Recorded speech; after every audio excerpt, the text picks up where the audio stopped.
ನುಗು ಏತ ನೀರಾವರಿ ಕಾಮಗಾರಿ ಪೂರ್ಣಗೊಂಡ ಹಿನ್ನೆಲೆಯಲ್ಲಿ ಸ್ಥಳಕ್ಕೆ ಭೇಟಿ ಕೊಟ್ಟ ಸಮಯದಲ್ಲಿ ಶಾಸಕ ದರ್ಶನ್ ಧ್ರುವನಾರಾಯಣ್ ರೈತ ವಿರೋಧಿ ನೀತಿ ಅನುಸರಿಸಿದ್ದು, ನಂಜನಗೂಡು ತಾಲೂಕು ಕೊಂಗಳ್ಳಿ ಬಳಿ ನನ್ನ ಅವಧಿಯಲ್ಲಿ ನೂಗು ಏತ ನೀರಾವರಿ ಪ್ರಾರಂಭಗೊಂಡು ಈಗ ಆ ಯೋಜನೆ ಪೂರ್ಣಗೊಂಡಿದ್ದರೂ ಚಾಲನೆ ನೀಡಲು ನಿರ್ಲಕ್ಷ್ಯ ವಹಿಸುತ್ತಿದ್ದಾರೆ ಎಂದು ಬಿಜೆಪಿಯ ಮಾಜಿ ಶಾಸಕ ಹರ್ಷವರ್ಧನ್ ಅವರು ಸ್ಥಳೀಯ ಶಾಸಕ ದರ್ಶನ್ ವಿರುದ್ಧ ನೀಡಿದ್ದ ಹೇಳಿಕೆಗೆ ಕಾಂಗ್ರೆಸ್ನ ಮಾಜಿ ಶಾಸಕ ಕಳಲೆ ಕೇಶವಮೂರ್ತಿ ಇಂದು ತಿರುಗೇಟು ನೀಡಿದ್ದಾರೆ.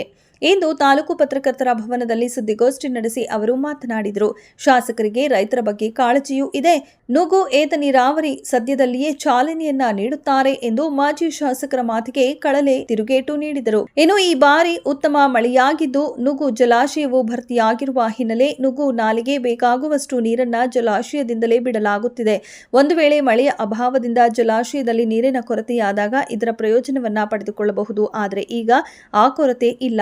ಅದು ಅಲ್ಲದೆ ಈ ಯೋಜನೆಯು ಇನ್ನೂ ಅಲ್ಪ ಸ್ವಲ್ಪ ಕಾಮಗಾರಿ ಬಾಕಿ ಇದ್ದು ಅದು ಮುಗಿದ ನಂತರ ಸಿಎಂ ಸಿದ್ದರಾಮಯ್ಯ, ಡಿಸಿಎಂ ಡಿಕೆ ಶಿವಕುಮಾರ್, ಜಿಲ್ಲಾ ಉಸ್ತುವಾರಿ ಸಚಿವ ಮಹದೇವಪ್ಪ ಅವರ ಜೊತೆ ಮಾತನಾಡಿ ಇದರ ಜೊತೆಗೆ ಇನ್ನು ನಂಜನಗೂಡು ತಾಲೂಕಿನ ಹಲವಾರು ಅಭಿವೃದ್ಧಿ ಕಾಮಗಾರಿಗಳಿಗೆ ಚಾಲನೆ ನೀಡಿ ಈ ಯೋಜನೆಯನ್ನ ಲೋಕಾರ್ಪಣೆಗೊಳಿಸಲಾಗುವುದು ಎಂದು ಪತ್ರಿಕಾಗೋಷ್ಠಿಯ ಬಗ್ಗೆ ವಿವರಿಸಿದರು.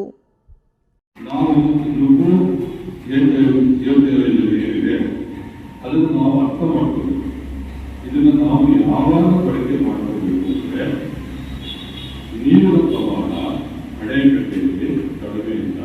ಅದೊಂದೇ ನಿರಂತರವಾದಂತಹ ಯೋಜನೆ ಅಲ್ಲ.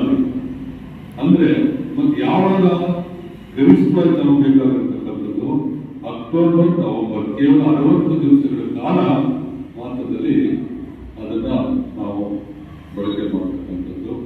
ಮತ್ತು ಈಗಾಗಲೇ